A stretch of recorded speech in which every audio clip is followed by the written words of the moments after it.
ये है खबरों की खबर और आप देख रहे हैं खबरों की खबर टीवी। सर हमारे चैनल पे आपका स्वागत है। अभी जो महाराष्ट्र में, पूरे महाराष्ट्र में असेंबली के इलेक्शन चल रहे हैं, औरंगाबाद में भी इलेक्शन चल रहे हैं। इमाम पार्टी ने औरंगाबाद से भी 2 उम्मीदवार दिए हैं। तो सर आप पार्टी में कब से जुड़े हुए हैं, कैसा काम करिए, उस ताल्लुक से पूरी मालूमात दीजिए। सबसे पहले तो मैं आपका बहुत बहुत शुक्रिया अदा करता हूँ कि आपके चैनल के माध्यम से जो भी बात हो रही है, तो मैं जो है तो सैयद शाह फखरुद्दीन खादरी, मूल रहवासी जयसिंहपुरा से मैं रहने के, मेरा कारोबार पंचक्की पे, इसलिए मैं यहाँ पे कारोबार है मेरा। मैं 2014 से मैं एमआईएम से जुड़ा हूँ, यानी कि 10 साल मेरे को हो गए मेरे वर्क को। और मेरा ऑफिस है पंचक्की पे, सैयद फखरुद्दीन संपर्क कार्यालय भाईजान के नाम से एमआईएम। और मेरा वर्क ये है कि सब मैं जब से जुड़ा हूँ, जब से जो लोगों के हर घर के जाके मैं पूछ के उनके जो मसले हैं, जैसा राशन कार्ड है, किसी का इलेक्शन कार्ड है, आधार कार्ड है, मैं इलेक्शन कार्ड के कई कैंप लिया हूँ। 1450 कार्ड मैं अकेले ने बना करके जयसिंहपुरा वासियों को दिया हूँ। कई जयसिंहपुरा वासियों के पास इलेक्शन कार्ड नहीं थे, कई लोगों के आधार कार्ड नहीं बने थे, तो बच्चे 10-10 साल के हो गए, उनके आधार कार्ड नहीं बने, उनके आधार कार्ड बना के दिया हूँ। और राशन कार्ड के मसले थे, ब्लड कैंप लिया हूँ। और कोविड में जो है तो मैं हर घर पे जाके किट पहुँचाया हूँ, यानी कि जयसिंहपुरा, पंचक्की, कुतुबपुरा, नया कुतुबपुरा, पुराना कुतुबपुरा, लाल मंडी, घास मंडी और जमील बेग के पास जो अतराफ में जो घर है, 20-25-30 घर है, वो मेरे वार्ड से नहीं भी होने के बाद भी बावजूद भी मैं उनको किट पहुँचाया। और कोविड में मैंने ये भी काम किया। सर इमाम पार्टी में जितने वर्कर हैं, कार्यकर्ता है, सीनियर लीडर है, अगर जब इलेक्शन आते हैं और उनको टिकट नहीं मिलता तो उनकी नाराजगी सामने आ जाती है और वो विरोध में आ जाते हैं, तो इसके ताल्लुक से क्या करें? देखिए, एक बात तो ये समझ लेना चाहिए सबने कि एक कोई वार्ड है, समझ लो जयसिंहपुरा वार्ड है, एक मिसाल के तौर पर। तो जयसिंहपुरा वार्ड से अगर समझो 3 इच्छुक है, तो टिकट तो एक ही को मिलने वाला है। तो टिकट किसको मिलने वाला है? जिसका वर्ग देखा जाएगा, जिसका वर्ग अच्छा है, जिसकी पहचान अच्छी है, जो मूल रहवासी है, उसी को टिकट मिलना चाहिए, उसी को टिकट मिलेगा। तो अब 2 को तो टिकट नहीं मिलेगा, 3 में से 1 को टिकट मिलेगा। तो दोनों नाराज नहीं होना चाहिए, लब्बैक कहना चाहिए, मंजिस का साथ देना चाहिए। मंजिस एक ऐसी पार्टी है जो गरीबों को आगे करने वाली पार्टी है, पिछड़ों को आगे करने वाली पार्टी है।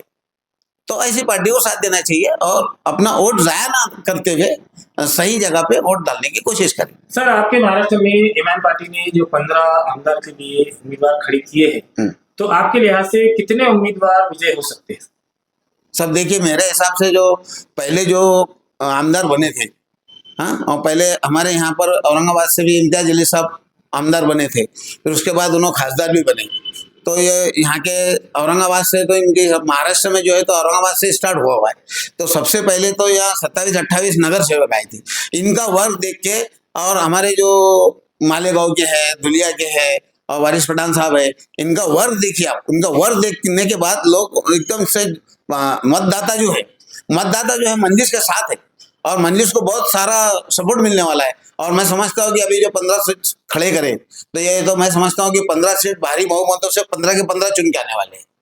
सर अब कुछ दिनों के बाद में महानगर पालिका जिला परिषद के भी इलेक्शन होने वाले हैं। तो क्या जो कार्यकर्ता पार्टी से जुड़ा हुआ जमीनी वर्क करता है, तो क्या उनको इंसाफ मिलेगा? आप भी एक इच्छुक उम्मीदवार है, तो क्या आपको भी टिकट मिलने की आशा है? मिलना तो देखो, सब जितने उम्मीदवार है जो इच्छुक है, उनके सबकी तो एक वो रहती कि भाई मेरे को भी मिलना चाहिए, वो दूसरा भी बोलता मेरे को मिलना चाहिए। लेकिन पार्टी का जो फैसला है, या मंजिस का जो फैसला रहेगा, उसको लब्बे कहना चाहिए, ये मेरा मानना है। सर जनता से क्या आह्वान करेंगे कि 20 तारीख को नासिर सिद्दीकी साहब के हक में ज्यादा से ज्यादा वोटिंग करें? मैं औरंगाबाद की जनता से, पूर्व की हो या इस मध्य की हो, तो इन लोगों से मैं ये अपील करूंगा कि एक पढ़ा लिखा कैंडिडेट जो ऐवान में आवाज उठा सकता है, अपनी ऐवान से जनता के लिए कुछ ला सकता है, ऐसे कैंडिडेट को चुन के लाना चाहिए। सर जनता, अगर आप जो पुलचिट वगैरह का मसला होता है, परेशानी होती है इलेक्शन के दिन, शादियों में नाम का भी आगे पीछे हो जाता है, तो कोई आपसे संपर्क करना चाहता है तो आपके कार्यालय का ऑफिस का एड्रेस बता दीजिए। देखिए, मेरा कार्यालय जो है, संपर्क कार्यालय पंचक्की के बाजू में है। और जो भी अगर समझो किसी को चीट नहीं मिली या किसी का कार्ड इलेक्शन कार्ड यादी में से नाम कट हो गया है, या तो मेरे से आके संपर्क करे, मैं आपका यादी में से करा दूंगा, या नहीं तो फिर टेबल पे भी अगर आएंगे आप तो उस दिन भी मैं करा दूंगा। आपका अगर इलेक्शन कार्ड गुम हो चुका है, इलेक्शन कार्ड आपका गुम गया, तो आप ये समझिए मत कि मैं वोट नहीं डाल सकता। वोट डालने के लिए जरूर आइए, मेरे टेबल पे आइए, मैं आपको वोट करवा के दूंगा आधार कार्ड के जरिए से। सर आपने बताया अभी कि इलेक्शन कार्ड गुम भी गया, तो कैसा वोटिंग कराएंगे आप? अभी आपने बताया कि आधार कार्ड, अगर आधार कार्ड भी नहीं रहा तो फिर उसके बाद? आधार कार्ड चलता है, राशन का तुम्हारे पासपोर्ट चलता है, तुम्हारा पैन कार्ड चलता है, उसके ऊपर यादी में से फोटो रहेगी, नाम निकाल सकते, फोटो देख के अपन उसको वोटिंग कराएंगे। ठीक। ऐसा समझ के मत बैठिए कि अपन इलेक्शन का कार्ड गुम गया तो मैं वोटिंग नहीं कर सकता हूँ, बिल्कुल आइए आप।